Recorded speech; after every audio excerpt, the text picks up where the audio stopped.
Here's how we can get the inverse of a 2 by 2 matrix. So first we multiply the 2 by the 3, and then we do a minus, then do the 5 times the 1. Why are we doing any of this? I swear maths is just made up by some random guy. It's so stupid. What you can see that we get the 2 by 2 identity matrix as required. So now you can try some by yourselves. So we're going to turn to page 200. Many maths classes look quite similar. The teacher shows the steps to perform a task, students copy it, and then they move on to the next thing. People always complain about this, that maths isn't taught right, but what can we actually do to fix it? Researchers set out to find an answer to this question. They contacted an experienced teacher who had a particular interest in creating a community of inquiry. This means that instead of starting with answers, this teacher started his lessons with a question, and then students had to come up with their own ideas, test them, and report back to the class. The study took place in a secondary school in Australia over 2 years. In the first year, they observed a Year 12 class who are already accustomed to the teacher's methods, and then in the second year, they observed a Year 11 class to see how this community of inquiry can be created in the first place. Over the 2 years, lessons were observed and recorded weekly, and interviews were conducted with both teachers and students. And here's what they found. In the Year 12 classroom, this community of inquiry was already well established. What really stood out was how differently students experienced learning compared to other subjects. In an interview, one student explained that in other subjects, the teacher does most of the talking, and students can even get in trouble for discussing ideas. Another described it as learning parrot fashion, simply repeating information without really thinking about it. What we see in this maths classroom is the opposite. Students regularly explained their thinking, justified their answers, and challenged each other's ideas.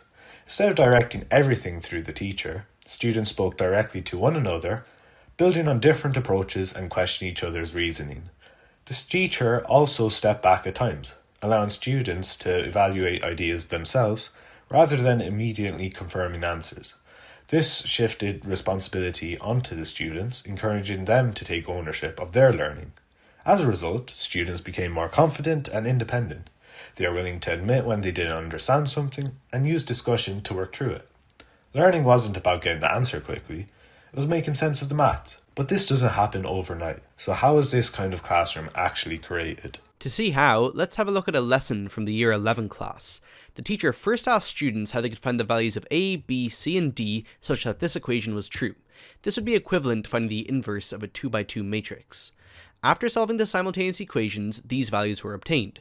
The teacher asks the students to generalize this rule, and one suggests to swap A and D and flip the signs of B and C. They test this conjecture on a new matrix, but they end up being off by a factor of 5. They could just divide both sides by 5 to get the answer, but why were they doing that? In the previous example, the teacher had chosen a matrix where you only have to divide by 1, so the students didn't notice. Could we generalize this thing we have to divide by?